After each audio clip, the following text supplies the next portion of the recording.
Good afternoon, everyone. Happy Friday. My name is Sally Logan Walker, and I serve here at Roanoke College as the Director of Alumni and Donor Relations. It is my pleasure to welcome you to another NOKELive event. This NOKELive series was created this summer by Roanoke College Alumni Association, and to date we have produced 23 events on a myriad of topics, ranging from film and book reviews to webinars on topics such as COVID, economics, and politics. So it's my pleasure to welcome you to today's NOKELive event. Before we get started, just wanted to remind everyone that if you're viewing via YouTube, you can use the chat feature to ask questions of our presenters today, and we will attempt to answer as many of your questions as possible. So let us know you're here. Use the chat feature to offer comments and questions. Today's event is being recorded and will be available on this YouTube channel for future viewing. You can also link to all of our past NOKELive events, as well as other online content found on the Alumni Hub at roanoke.edu/alumni. So let me get started by just introducing our guest presenters today, and then I will turn it over to them. So we are joined today by Katherine Elmore, who is a teaching associate in the education department, where she has taught future teachers for 22 years. She created a new course recently entitled The Power of Story, in which her students learn the art of telling a great story, as well as the gift of listening. Katie fell in love with storytelling when she was an elementary school teacher and has performed her own stories at local storytelling events in the Roanoke Valley. When not teaching, Katie loves adventuring, running, yoga, and spending lots of time outdoors. Dr. Jen Jackal is an assistant professor of communication studies at Roanoke. Her research and teaching centers around the knowledge that storytelling is an integral part of our everyday lives. Dr. Jackal has studied untold tales in the separate context of romantic relationship origin stories, parenthood, and most recently, caregiving. Her work has been published in communication studies journals at the state, regional, and national levels. And last, Melanie Weintolin is the Vice President of Marketing and Communications here at Roanoke College. She was formerly the Executive Vice President at Edelman, a New York City and Chicago headquartered global communications firm. Since Melanie has joined our leadership team here at the college, she has contributed significantly to the advancement of Roanoke College. She also delivers creative ideas and experience that has helped enhance the work of communications and marketing for admissions, student and academic affairs, resource development, and athletics here at the college. And now it is my pleasure to turn it over to Dr. Jackal to begin her presentation. Thanks, Sally. So great to be here with everybody today, virtually, as well as my co-presenters. So I want to kick us off today just to talk a little bit about the background on how scholars like myself think about stories, otherwise known as narratives, and what that research that we have found has taught us about how narratives function in our everyday lives. So narrative scholarship comes from a variety of backgrounds, ranging from psychology to anthropology to religion, and also, of course, my area of study, which is relational and family communication.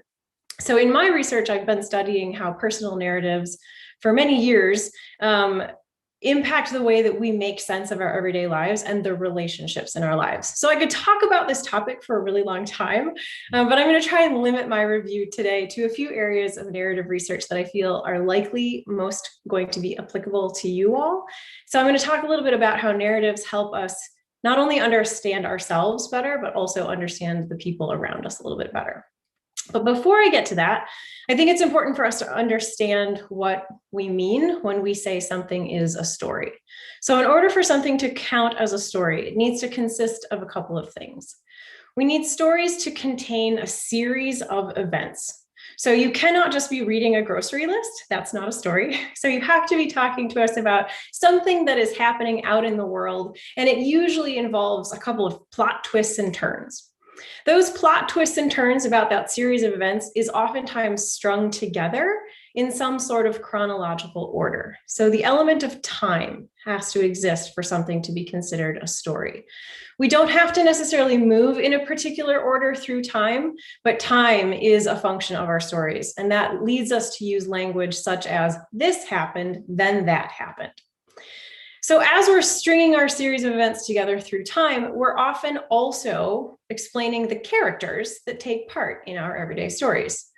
Very often, we are some of the characters in our stories, but we also involve the family members that we know, our coworkers, and the stranger that we met on the bus, or at least maybe you did that pre-pandemic.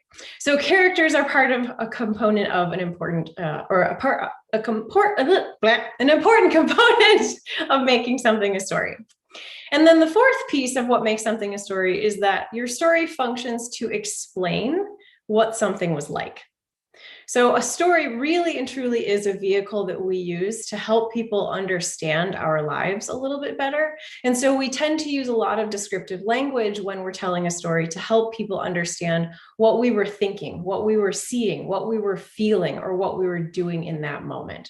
So a story seeks to explain what our experience was like. And then finally, sometimes, not all the time, stories contain a moral of the story or a lesson that the individual storyteller learned. It doesn't always work out that way, but very fully formed stories often tie up with a nice, neat little bow of, and this is what I took away from that experience. So we get to explain in our own words kind of our thoughts and opinions about the experiences that took place in the telling of that story. So based on that set of characteristics, you can kind of see how that when we talk to one another, we're usually just swapping stories. A lot of what happens in our daily, everyday interactions is me telling a story, you telling one back, and vice versa. So when someone asks you, how was your day? You probably tell them a story about your day. Or if someone asks you, how did you meet your romantic partner? You might launch into a story about the very first time you went to the library to check out Pride and Prejudice, and there was your soon-to-be relational partner. Therefore, Pride and Prejudice is also your favorite book. So storytelling is a very natural, very socialized part of our everyday lives. And you can kind of think about this from a different standpoint if you think about the way that adults interact with children. So think back to when you were younger, sitting around the dinner table at night, perhaps, were your parents peppering you with questions? What did you do in school today? How was your class? Was your teacher there? Did you use the yellow crayon? Did you like your art project? Do you have any homework? Your parents aren't just asking you those questions because they're curious about your life. They are curious about your life, but they're also trying to socialize you into getting used to kind of building out a series of events, stringing them through time, explaining the characters in your story in order to explain what it was like to have a day in your life. So every single day, we are taught how to tell stories. We are asked to tell stories. We are encouraged to tell stories at every turn. The way I see it, humans are storytelling beings. So we're not simply Homo sapiens. We are what scholars refer to as Homo narrans. So now that we know what constitutes a story, the important thing to understand about what narratives do in our lives is up next. So we tell stories to accomplish a couple of things. I'm going to limit my discussion today to 3 things. There are a lot of reasons we tell stories, but I'm going to talk about the 3 big ones in my opinion. So first and foremost, we tell stories to understand ourselves better. That may seem kind of counterintuitive, but let me explain. When you're given a space to tell someone a story about your day or about a momentous moment in your life, you are given a chance to locate the language that helps you make sense of your day or of that momentous experience. Telling someone else with the goal of getting them to understand enables you to also at the same time come to a higher level of understanding, okay? When we get to tell the same story over and over and over again, going back to my example of the romantic relationship beginning story or origin story, we come to understand that event in our lives even more concretely. So the more often you tell a story, the more that event makes sense to you, not just to the person you're telling the story to. And that doesn't mean that whenever we tell a story, that's just it. We've made sense of it and that's the end of it. Actually, what it means is the more often we tell a story, the higher or more evolved our understanding goes over time. And so sometimes our understanding of that experience changes. So our stories can also illustrate that we are evolving and growing in our understanding of our own selves and our own lives. And thus, storytelling is also a way to understand how we change through time, how our experiences shape not only our identity, but how our identity shapes our experiences. And thus, we are constantly changing with our storytelling experiences. So we tell stories to make sense of ourselves. We also tell stories in order to cope with difficult times and difficult challenges in our lives. So imagine a moment where you were given a chance to tell a story about something that was particularly challenging to you. If you were telling that story to someone who cares about you and who is close to you, you very likely experienced what we call that cathartic release. You felt like a burden was being lifted. And part of that burden being lifted is because you were given a chance to make sense of the challenge, for sure. But the other part of that cathartic release is because you were given access to emotional support from the story listener. And you were also probably given access to the ability to think about your story, to think about your challenge differently. And so you are given a space to cope with it.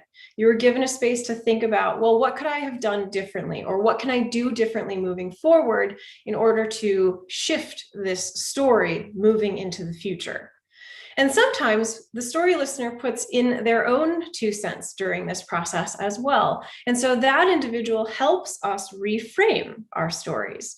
So if we're telling a story of struggle and strife to someone who cares, they may have the ability to help us think of that story differently and thus help us retell the story another time, framed more in a way of resilience and redemption instead of struggle and strife. So storytelling helps us cope with challenges in our everyday lives. And the third thing that storytelling helps us do is connect with those around us. It's a really delightful activity to be able to swap stories with the people in your life because you recognize that you're not alone. The stories that we share with the people around us are very often the ways that we recognize that we are all in this together, or that we have common ground in some way, shape, or form. And some of that common ground is just the bare minimum foundation that we are all humans and we experience things in similar ways a lot of the time, no matter our differences. So telling stories helps us connect. It fosters that sense of connection with us, those around us, and we feel like we're not in this alone. The last thing I want to talk to you today about in terms of narrative and narrative scholarship is something that I have really sort of hung my scholarship on over the years, and that is simply that words matter. So as a communication scholar, language is important to me. But specifically from a narrative focus, the way that we tell stories, the language that we use to tell our stories is really critical in helping us process and make sense of our lives. It's really critical in helping us cope with our challenges, and it's also really critical in helping us connect with other people. So research shows us specifically, again, when it comes to romantic relationship origin stories, that the language we use to tell that origin story is very indicative of how successful that relationship will be moving forward. As a matter of fact, if you tell a story about how you met your significant other and it's full of challenges and difficulty and strangeness, your relationship will likely also kind of mirror that language of difficulty and challenge. So I want to provide you an example from my own research to kind of illustrate and bring our attention to the importance of language and get us to sort of think about that for a minute. So back in 2015, I was doing a project about romantic relationship origin stories, but specifically I was asking people to tell me the story that they never told. So I was looking to interview people who had met their significant other in a way that they felt precluded them from telling their how did you meet your spouse or how did you meet your partner story. And so one of my participants was a delightful young gal who had met her boyfriend on Tinder. Now, let's put this in context. Back in 2015, Tinder had a slightly different reputation than it has today. Today, Tinder is sort of seen as a dating app. Back in 2015, it was not. It was not a dating app. It was a hookup app. And so I had a lot of participants actually have stories about meeting on Tinder. But this particular young woman offers us a piece of her story that I think is really helpful to illustrate the use of language. So I'm going to share a part of her story with you today. So she told me that we met on Tinder. I decided that I really liked him. And I was just going to take a bus all by myself to go visit him for a weekend because we lived really far away. And we had been dating for about 2.5 months and we had never met. And so I decided I was just going to do it. I took a bus. I told my roommate his address, his full name, just in case something weird happened. And I wasn't really scared until I was on that bus. And then I thought to myself, what am I doing? I don't even know this person. He could be some 40-year-old. I don't even know what's going to happen. That whole thing. So then we met. And then he came to visit me the very next weekend. And he asked me to be his girlfriend. And then, against all my better judgment, I said yes. And here we are. That story makes me wonder how they're doing today, if I'm being perfectly honest with you. It's a delightful story. She's very agentic. She's doing this out of love. She wants to go meet this man who's eventually going to become her boyfriend. But that last phrase, against my better judgment, I said yes. I know the end of the story doesn't come here. That was not where her story ends. She and her boyfriend go on for many, many months, I'm assuming, and maybe even years. But I would be curious to check in with this couple to see how that language of against my better judgment is playing out in their everyday lives. So I'm here to tell you, we need to be intentional about the language that we use when we narrate our lives, because the research shows us that our narrative language and narrative sense making illustrate not only our past, but is also very strongly indicative of what our future will hold. There are a lot of functions of narrative telling and narrative listening, connecting, coping, sense making, and all of these things tend to hinge on one really important piece. And that piece is the individuals who listen to our stories. So I'm going to turn it over now to Katherine Elmore to talk a little bit more about the art of story listening. Thanks, Jen. Words do indeed matter. I'm going to begin with a story. It was 110 degrees. I was in San Ignacio, Belize, with a group of Roanoke College students. We were there for a May term. And my students had been working so hard.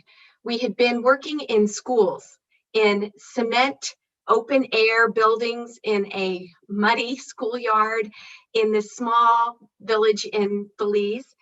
And in the afternoons, we would teach in the mornings in these schoolrooms. And in the afternoons, we were working with a local construction crew. And we were putting in a playground and sidewalks across the muddy schoolyard. My students were amazing and they were working so hard, but they needed a break. And it was Saturday. And so it was market day in San Ignacio. So I sent them out to the market and gave them the day off. But I gave them one task. And this turned out to be the greatest teaching lesson I think I've ever taught. I've been a teacher for 32 total years. And this was just a spur of the moment lesson. But I said, before you come back tonight and we gather for our debriefing, I want you to bring back some stories from the market. And they looked at me kind of strangely, and I had given them their money for the day, so they had to go buy their lunch. But I said, you can't just get your lunch, you've got to get your stories. And so the prompt I gave them was, ask the folks you meet in the market to tell me your 5-minute life story. And they did. So we all took the day off and we didn't see one another until that evening. We all gathered in the upstairs of the house that we were all sharing together. And my students sat around and they told those stories from the market, and they cried and they laughed, and it was magical. The connections that were made in that village between my Roanoke College students and the people of Belize. And suddenly we could see so clearly the threads of our common humanity, the threads that wove our stories together. There were stories about family, stories about love, stories about children and pets, stories about great food, stories about celebrations and hopes and dreams. They began to realize that there really isn't any us and them. There's just us. We're all in this together. And it was perfect. And what made that so effective were those stories. So I've been a storyteller and a story collector for a long time, but I was so inspired by what that moment started for me. I designed my own course on storytelling after that. But the listening part of that is what is so key. There's that two sides of a great story. There's the teller, but then there has to be a listener. And sometimes you have to invite that teller in to what you're about to share, to let them share, so to let them know that you are the listener. So that's an art we teach as well, beyond the art of how to tell a great story, also how to be a really good listener. And often it begins with that invitation. So my students put themselves in the role of the listener, and they gained those deeper insights that they wouldn't have gained otherwise about the community of San Ignacio. And I think those were life-changing stories. I wonder if my students from Belize may be listening today. So what does good listening look like? I want you to take a moment and recall a time that you heard a really great story and a time that you really listened. Put yourself back in that moment. It probably was face-to-face. And in our world today, we miss that so much. But that there was probably face-to-face time, eye-to-eye contact. There was questioning, perhaps, where you get a little more information out. Lots of sharing. There needs to be a little bit of an element, or a lot of an element of trust there. There's probably no television going, no cell phone to distract people, but that connection is right there. Deep listening has really become a bit of a lost art, and we kind of bemoan the fact that we're losing that time, and it's been replaced so much with screen time. And as I designed this new story telling course at Roanoke College, lo and behold, we get hit with COVID. So I lost that face-to-face, and we had to pivot. I had to pivot my whole course, as we all had to pivot our lives, to how can we make that magic of listening and telling in person on a screen. So I agonized over it for a while and debated different ways of doing this. And I stumbled upon a video platform online called Loom. And you can record yourself storytelling.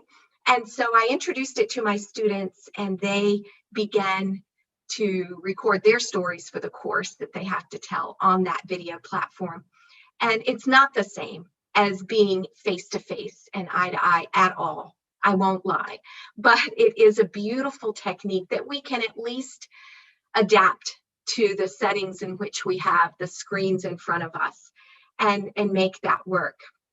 So that's one way that we have pivoted in the midst of this. So one of the storytellers that I follow, Elizabeth Ellis, is a storyteller from Texas. And she tells us that there are 4 types of stories. There's the ha-ha story, which of course is your funny story. There's the aha story, which has a twist or a plot twist in it, something that's surprising. There's the story that's touching, that really connects us. Then there's the amen story that teaches a lesson or has a moral at the end. So we frame our stories in our class and are listening around that. So if you're tuned in today, I imagine you have an interest in storytelling. So I invite you to become a story collector and begin with the people closest to you, people that are in your quarantine bubble, people in your family, in your friend circle, and begin to collect those stories and listen to those words that Jen told us matter so much. Create a practice of collecting those stories and listening. And you might find that the people in your closest bubble will tell you stories that you never heard before. So I want to give you some takeaways before I turn it over to Melanie of some story prompts that you can actually write down and take with you as you begin to become a story collector and hone your listening skills. So some story starter strategies that you can practice with. One of my favorites when I'm meeting someone I haven't met before is, would you tell me your 5-minute life story? And those are wonderful, wonderful ways to hear someone condense what they believe is most important in their life and tell it to you. You're honoring them by listening to their 5-minute life story. Another one, this one worked so well with my grandmother when I said, I want you to tell me your life stories, Granny. And she said, oh, I don't have anything important to tell. And then I said, tell me about the house you grew up in.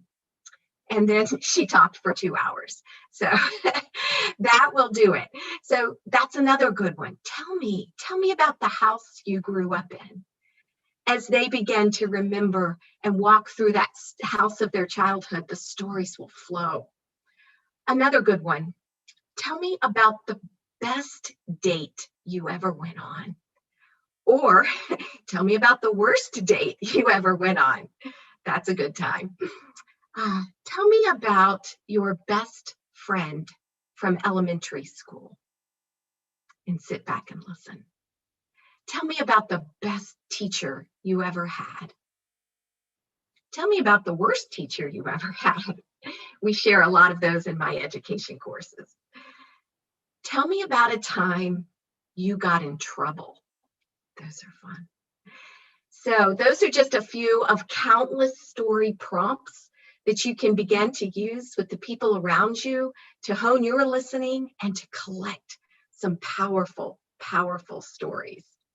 Good luck on your story telling and your story collecting. And I'm going to turn it over now to Melanie. And she's going to share with you some of the great work that she is doing with our Roanoke College students and helping them to collect and tell their stories. Thank you, Katie. Thank you, Jen. Both of your descriptors about stories make me want to put down my phone, listen, talk to those in my bubble. So it was really inspiring. So as Sally said, my job, and as Katie introduced, is to essentially tell and promote the good stories that are happening here at Roanoke College. There are so many. I'm sure all of you who are listening probably have your own to tell, and I'll give you my email address after. So there's so many great positive things happening here. And I would say the worst part of our job in marketing and communications is that some really good stories get left on the cutting room floor. That's always the challenge for, I think, all communications professionals, that there's a lot of good stories out there. And of course, at Roanoke College, the best stories come from our students and what's happening to our students here at Roanoke College. So when I first joined the team and we talked about how to really elevate the great stories that are happening at Roanoke College, I had a mantra for us because I really wanted to show more joy, more doing, more outcomes that are leading to the purpose that's happening here at the school. And that is something that we continue to work and do because those are the ones that resonate to those who are looking at Roanoke College, and they keep people also coming back for more. One of the things that we did is, and what the story that I'm going to tell you today is the story about the storytelling workshop that we put together for seniors here at Roanoke College. And the idea was to help our team find the great stories and also help these students tell their personal story. I don't know about you, but if someone walked up to me at a market and asked me to tell my 5-minute life story, I would find that possibly intimidating. And I think a lot of our seniors imagine having to tell their story from what they've done over the last 4 years of their life in an interview really intimidating. So I'm going to walk you through the process that we walked through with the students, and it was so invigorating and fantastic. And it wasn't just students, we had professors and administrators there too. So like I told you, there was a goal to get stories for us in marketing and also to have the students walk away with their own personal story. And it was also pretty cathartic when everyone involved really was able to think and help articulate their own personal story. First, we had to explain why. Why would this even be necessary? So I'll give you a real brief synopsis of what we communicated to the students. We said, imagine if you're in an interview and someone asks, why do you want to be a teacher? Imagine this answer. I've always been passionate about education. I really love to learn and teach new things. I am particularly good at helping people understand the particular ways that they learn. Then we said, or there could be an answer like this. In 8th grade, my teacher, Mrs. Larchuk, sat me down at a table in the back of the room with the Decker twins, Jeff and Ken, who spent most of their time forging notes about how to get out of class. I walked back to her desk when she sat me with them, and I said, I already know how to do those algebra problems.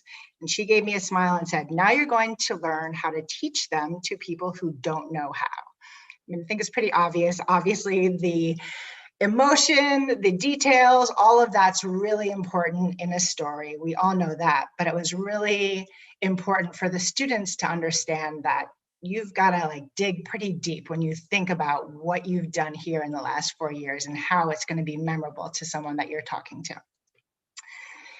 And I think, Katie, you said this too about talking to your grandmother. I mean, how many people say, I have no stories? Nope, not a single story. My life is very boring. I can't even think of anything that I would be have to tell that's interesting. So the idea of story mining, awesome. I loved all of Katie's ideas. I thought of myself personally because I've moved a lot. So that would be a part of my story, talking about the homes, and that's definitely part of my thread about moving.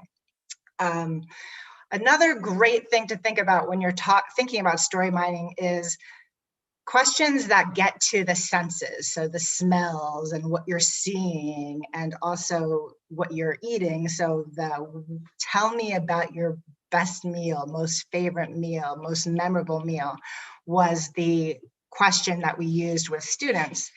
And I was paired with a young student who is from Christiansburg, and I could tell that some professor made this student take this workshop class, and he was not that psyched about it. But we had to exchange our favorite meal stories. So when I asked him about his favorite meal, he was, very polite, but, just like, how did I get roped into this? But when he started talking about his favorite meal, he went on to talk about an internship that he had in Paris. He was interested in law, so he was able to take part in an internship that was part of the legal counsel for the country of France. And when he went on to talk about the fact that at the end of this internship, he was able to have a dinner with the head lawyer who's in charge of all of the interns, and she would always bring the intern to a dinner. He had never had oysters before. He talked about the taste of the oysters. He wasn't interested in the escargot.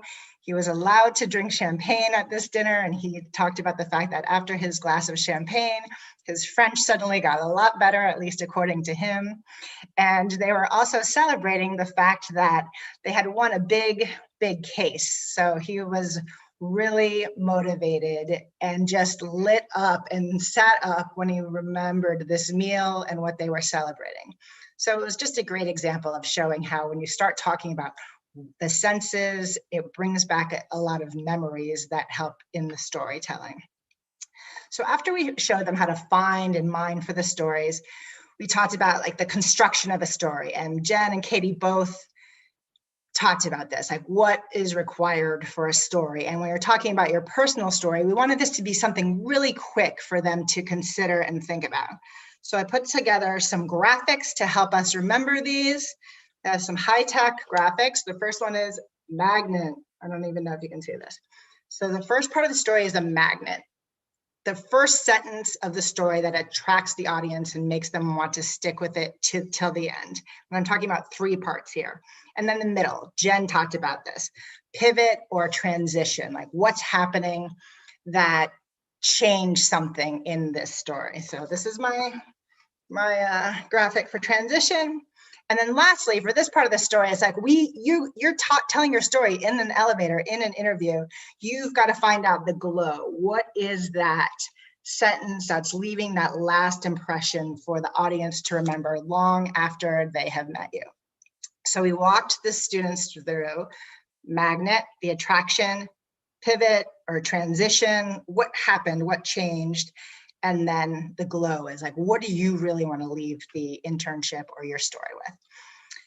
And we explained that this is actually what award-winning films do. Imagining watching a story, you're watching a movie, you're like in quick because something intriguing happened in the opening scene. And then something happens along the climatic moment in the movie. And quite often, as Jen said, they're tied up with a bow. You gotta think about so many short stories, or now what, TikToks that probably have some of the same type of draw you in, something happens, and then you leave remembering it. So I'm just gonna read you the magnet, pivot, and glow of my counterpart to explain how you can see this exercise really works to help tell the story. Magnet. Forgetting my lines at my first forensics competition hurt, but 3rd place was enough to move on to the next round. Pivot. The most important thing I learned from those competitions was that I wanted to orate, so I chose a law path in college, which, coupled with my language interest, led me to a law internship in Paris. Glow. That was when I learned how to stick it to Romania's legal team, learning a French civil code. So the law student interested in going to UVA Law, they won a big case when he was an intern there against the country of Romania. And it was just an amazing story. And he did a great job turning that into something that was very memorable. And I'll read another one just as an example. This is from a professor who participated. So his magnet was, and this is just about his own personal life. It broke a raw and rainy February day in LA, and this 5th grader was homesick. Pivot. My theatrical mother loved to read to me, and this day she brought to life the ancient Romans and Carthaginians. That was it. I found my love. Glow. In August of 1979, I joined the ranks of the Roanoke College History Department. So you guys can probably, many of you think of whose that was. Anyways, the construct is so simple, but I think so important to think about your own personal story. And it's, like I said, it's pretty cathartic to think about. If you only had this much time or this construct to think about what you want to communicate for your own glow, it helps you think about that. And also, I think everyone can sit up a little straighter thinking about all that they've been through, even if you're an 18-year-old or older, and how much you've actually accomplished to this time. So that brings me to the end of my session, and I'll turn it over to you, Sally. Wow.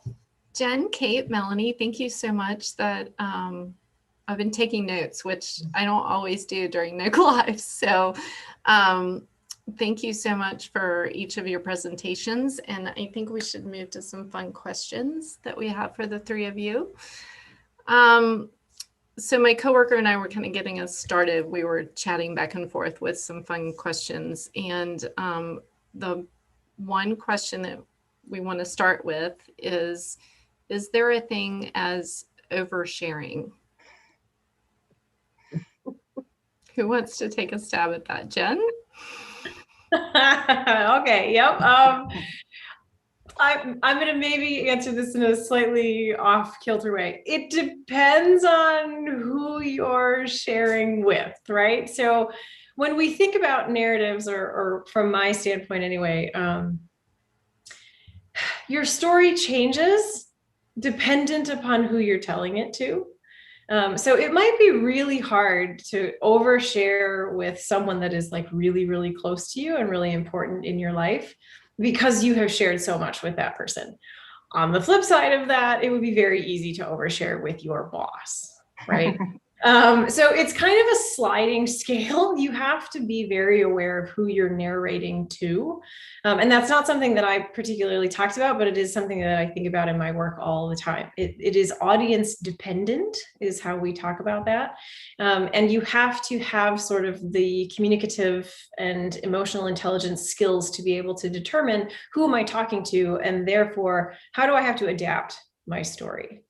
And I actually did a project many years ago about that exact idea, this narrative adaptation that we go through. And so you have the story of how you met your significant other, but the way that you tell it at a dinner party with your colleagues is not at all the same that the way that you tell it with your very best girlfriends over a glass of wine, right? And that is not you being disingenuous. That is just you practicing good communication adaptation skills in order to best relate and connect with the people around you. So yes, you can overshare. You should probably be constantly asking yourself, who am I talking to? Before you decide what details you're going to include in your stories, would be my answer.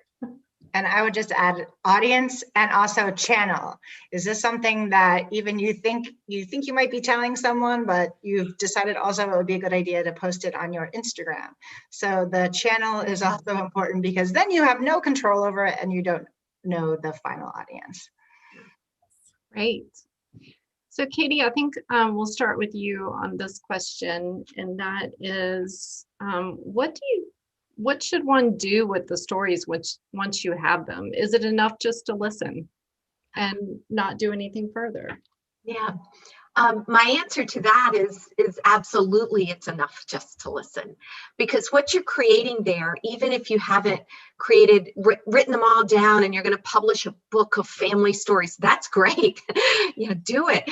But just listening is enough, because what you're creating by being the gift of listening, you're creating that bond. And so even if I never get around to writing down the stories my grandmother told me about the house that she grew up in and all of her siblings and the stories that I heard that day, if I never, ever write those down, I have that. I get to keep that. And that's, I cherish it, and it's mine. And so that's a beautiful thing. It's a beautiful gift. I dream of taking the time to write them all down someday. Another thing you can do, always with permission, is, and now it's so easy with our phones with us all the time, ask if you can record it. And then it just, as the conversation flows, then you can have it.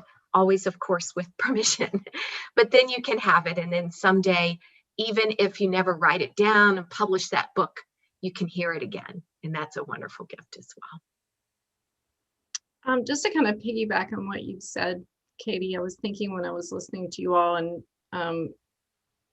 part of what Jen was saying too, just even personally in our family. So my husband and I have 2 teenagers, and I've noticed an evolution as they have grown and gotten older and become almost young adults themselves, that, as parents, you want to tell their stories sometimes, right? Because they're juicy, or they're interesting, or they've made interesting choices. If you find yourself wanting to tell other people, or especially other people, their parents. And my husband and I have increasingly tried to challenge each other by saying, it's not our story to tell, it's our daughter's story, or it's our son's story. And no matter how much you want to tell that story, because it may be really good. But then I find that, we've been using that language more and more, and trying to be more responsible with the stories that we have received as individuals, and that they're not necessarily our story to tell. Jen or Katie or Melanie, I don't know if you want to respond to that at all, just even things you've seen in your research perhaps, but sometimes you need to be responsible with the stories that you hear, and no matter how fun it could be to tell them. Yeah, Sally, so my caregiving research, what I'm looking at there is how individuals who are taking care of their loved ones that are aged or infirm or just ailing in some way. And that ownership component is a huge part of that conversation, because you are privy to such private moments when you are taking care of someone who is near the end of their life. And so many of the people that I talk to, a lot of what they grapple with is, I really feel like I need to talk about my experiences as a caregiver, but I feel like I can't tell these stories because they don't just belong to me. They also belong to the person that I'm taking care of. And so navigating sort of that divide of like, I need that coping mechanism that storytelling provides me with, but I almost feel like I can't get access to it because I don't want to somehow dishonor or embarrass my loved one that I've been taking care of all of these years. And I don't have an easy answer to that. I'm validating that, yes, this is a huge concern and it is something that needs to be taken seriously, because otherwise, you go and forth and tell people stories that they don't want you to, and then you have to deal with that fallout, which is a whole different story that we could provide later. Yeah. So it's an important component. So we have 2 questions so far from the audience. The first is Joanne Smith. Do you have tips for someone who is writing a story that they would like to publish one day? I know this could be a course or 2 in itself, but how does someone even get started? Melanie? I know there's so many programs out there. I was gonna say, like, there's software, there's apps, there's people. So let's see. How would you get started to publish a story? Katie, I feel like do you have any? Katie has a better answer than I would. I could tell. I've got books on my shelf. Someday when I stop teaching, I'm going to write my books and I'm going to eventually get them published. I have several good friends who got tired of waiting for publishers to approve of their work, so they self-publish. Yes. And that's what I was sort of going. Yes, if you Google self-publishing, there's so many apps or software. Lots of avenues. Yes, lots of avenues for self-publishing. I would start small though, and write a commentary, write an editorial, and send it off to your local paper. And seeing your words in print it's very validating. And I do that. It's just like, okay, I don't have time to write a book, but boy, I can write a commentary and send that out and to see yourself, see your words, and then you'll be more inspired to pursue that. So good luck. There are lots and lots of avenues for publishing. So yeah, do some research for sure. But definitely do it, because you'll regret it if you don't. Great advice. So we have a question. M, I hope I don't mispronounce your last name, but it's M. Degan. Mm-hmm. What do you think is the best medium for storytelling? It's hard to say best, right? Like a written short story can be as impactful as a video that someone is. So Jen, I feel like you might have an answer, but I would say it's good to write it first and then see if you want to record it or podcast it.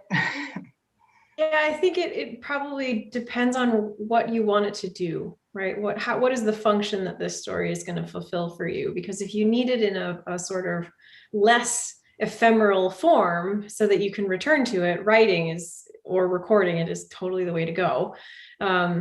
I've had folks tell me that if it's a particularly difficult story for them, that writing is the easier way to get it out, because they want to be very attentive to how they put it to words. And so by writing it, they can write, and then they can delete, and they can edit and rewrite and all that jazz, so that by the time they're done, they feel like, okay, that was helpful. That was that part of the process. Whereas if you're speaking a story, although I'm a huge fan of that, obviously, it comes with different challenges, right? Your brain is working in a vastly different sort of way. And I'm not a neuroscientist, so don't ask me what those ways are, but your brain is working differently when you're verbalizing something versus writing it down. And then the other thing I would say is recording, and depending on what you want to do with that recording. So I don't know how many folks have heard about StoryCorps, but I'm a huge fan of StoryCorps, and it's an app. You can download it. It comes preloaded with questions that you can ask, and you record the conversation and the story exchanging that you do. And that recording then gets uploaded to the Library of Congress, which might be way too intimidating for folks. But if you want to do that, you can. You don't have to record, obviously. You could still just, have these conversations with people. But yeah, you could put your stories into the Library of Congress if you are so inclined. I'll interject for just a minute to remind our audience that during our alumni weekend, we have started a new storytelling hour.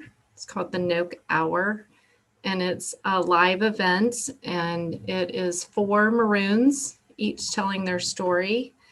They each have 12 minutes, and it's, when I was thinking of a medium in reaction to M's question, that's been one of the most dynamic events that we have started at Alumni Weekend, because it's a live audience and hundreds of people. So any Maroon viewing today, reach out to me if you want to tell a NOKE Hour story next Alumni Weekend.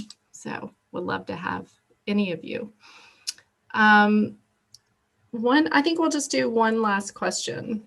And when you all were talking about, your 5-minute life story, Melanie, you were working with students who were getting ready to leave to think about if they're walking into an interview, how do they shape their story? And not just for our newest grads, but, anyone watching that may be considering a career change or starting a career. What would be some good resources or just a few tips that you all might share with our audience today, just how you do that? Like what Katie, so if Katie finds us on campus and says, tell me your life story in 5 minutes, or you want to, get a job, and, 5 minutes is probably the max you want to spend answering a story when an interviewer is asking you, why do you want this job, or tell me who you are. So I'd love to hear from maybe each of you as we're closing. I'll start, but I'll reference something that Katie said when she talked about the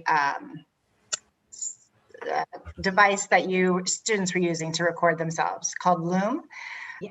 I was thinking that's even though it's not ideal in the storytelling setting, it's a really good way to figure out how your story sounds to others, to record yourself. So that is the first thing. I walked you through magnet, pivot, glow, but when you're thinking about really, how are you getting it across? Record yourself and listen. And then as far as, ways to get more information on how to project yourself, there's so many companies out there that are working. Indeed.com is one of the largest places to go for new jobs, but they also have a lot of resources for those looking for jobs, including resumes and recommendations for interviews, and Glassdoor.com. So hiring. So there's a lot of resources out there that these companies their job is really to connect people with jobs, but they also have resources to help you find a job.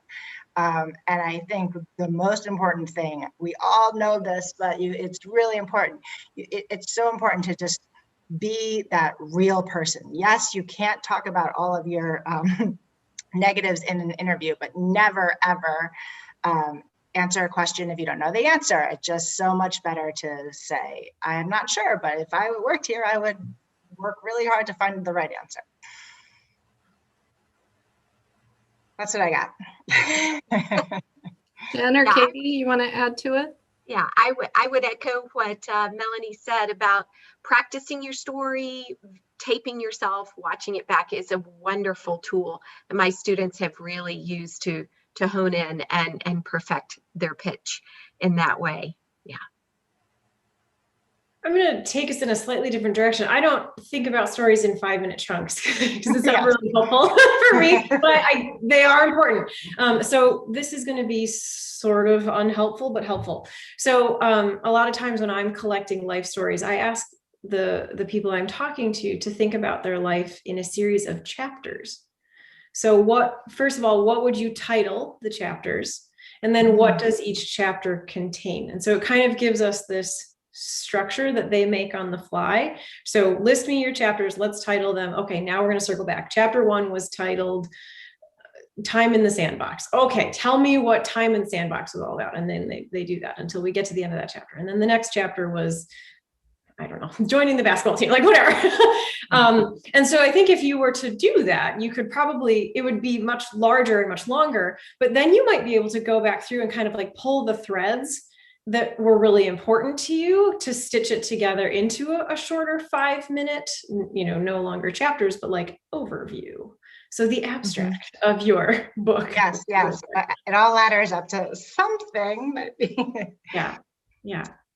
I see, look at Bob Spillane saying that he doesn't have any stories. And that is what we're trying to dispel. There's stories everywhere. I know. I saw Bob. We're going to get that story out of you. Find your story. I'm signing you up right now for Nook Hour next year. So I did have another alum who texted me. He couldn't quite figure out how to do the chat feature on YouTube. So Andy will make sure you figure that out for next time. But I just want to make sure that we address, I think that we did, but his question is, how do you gauge the length of your stories when telling them? I feel my stories are interesting, but sometimes run a little long. My audience seems interested, but many times I feel like they're just being polite. Anybody want to give final thoughts on that? Yeah, we do have the run-on stories sometimes that that can be indeed exhausting, but it does depend on the teller, and learning to read your audience is really key. You can tell when they start to glaze over. So again, I do think the short, concise story that leaves your audience sitting on the edge of their seat of the tell me more, and then when they invite you in to tell more, then So I tell my students, start short and then leave us wanting more. Yes. Leave us wanting more. Yes, I definitely am the believer that if you think it's too long, it probably is. And the importance of spidey sense. You can't just be talking without looking for that feedback. It's really important. Great, thank you, Jen. Any final words? I agree with what Katie and Melanie said. If it feels too long, it probably is. Figure out what the important details are to get out, and then let them ask you for more. Okay. Well, we'll close with that. Again, thank you to each of our presenters, and thank you to everyone that's joined us here today via YouTube. On behalf of Roanoke College, I invite you to join us for all of our upcoming NOKELive events. Our next one will be on Thursday, March 25th at 4 p.m. We will be live with the editorial and layout staff of the college's student-run newspaper, The Bracketiac. And I am so curious, and I cannot wait to hear from those students. Again, you can always visit roanoke.edu alumni for information on all of our events. Before we close, I invite all of the alumni watching and joining us today that we do have an incredibly fun-filled viral alumni weekend coming up Thursday, April 15th through the 17th. Be sure to mark your calendar as the events are plenty and the events will be a lot of fun. So until then, thank you and stay well, Maroons.